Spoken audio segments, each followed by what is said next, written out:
This is Hannibal here with a very quick wrestling news update. Hulk Hogan once again is spewing his bullshit about running for president. He appeared on Fox to promote his new Real American beer and said he's thinking about running for president. We all remember back in the 90s, he went on Jay Leno and said he was running for president and got a lot of news and nothing came of it. This did get him in the news today, so he's smart enough to know that people are going to report on it if he says he's running for president. He's gone from telling kids to say their prayers and take their vitamins to he now has his own brand of weed and beer. Take that for what it's worth. As far as TNA news, Jeff Hardy, who was hardly used by AEW, I have to say, one of the best moments I can remember from AEW was when Matt and Jeff Hardy reunited on AEW.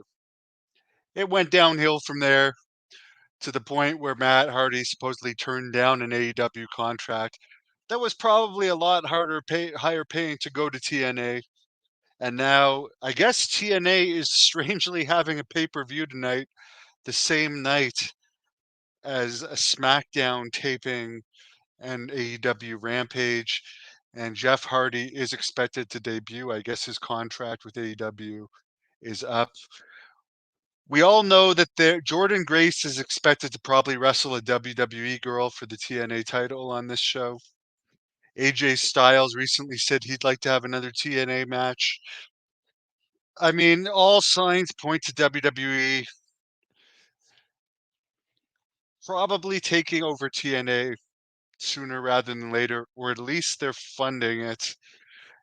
They're definitely running on the streaming service, but one interesting note is a few weeks ago, TNA fired a ton of their executives, and usually after they fire a ton of executive, it gets in the news on a bunch of executives being rehired.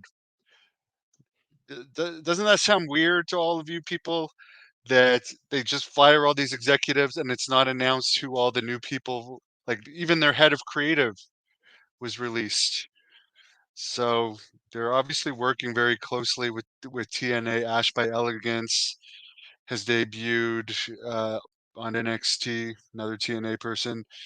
Not that that many people care with how little interest there's been in TNA lately, but this is definitely good to at least get people talking about NXT and TNA, the crossover. But yeah, AEW blew it with Jeff Hardy. They've had him under contract. Matt Hardy publicly said months ago he was ready to return after Sammy Guevara landed on his face with something and broke his nose.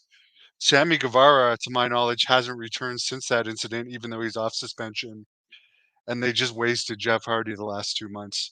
One of the best known people they have, legitimate Hall of Famer, and they've done nothing. I don't think Natty's going to AEW, Jay Miller. No, I don't think so.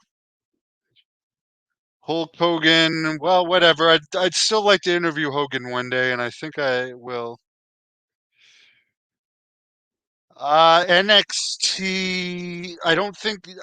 I don't know. They have like a $26 million contract to go on the CW network starting in the fall. I really don't know what the profitability is for NXT. I do know they have a big contract, and here's the thing with NXT on the CW network and the Netflix deal for WWE programming internationally, like Raw and SmackDown in Canada, the UK, India, all these places is going to be on Netflix. If they had a company like TNA that could fill the voids in a lot of these places, a lot of these TV stations, since NXT is already on CW.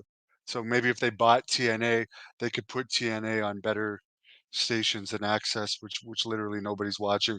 They literally didn't crack a rating this week. They didn't even get a 0.01.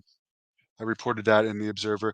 I do think it's good. I think TNA is a dead product. But as I said, guys, just think about it. They fired a bunch of executives we never heard in the news about them being replaced with anyone. So there's something weird happening there. Piper's good. Grandma Daisy, I'm seeing her Sunday for Father's Day. Actually, Grandma Daisy, I'll show you a picture of Piper. She's been shaved. By the way, I'm doing an interview with David Tank Abbott, who is going to respond to Big John McCartney, who did a big podcast recently and spewed a bunch of bullshit about Tank. So Tank and I are going to go through this. Of course, Tank was recently on Joe Rogan. Here is Piper, Grandma Daisy, my beautiful 14-and-a-half-year-old pup, looking lean and mean.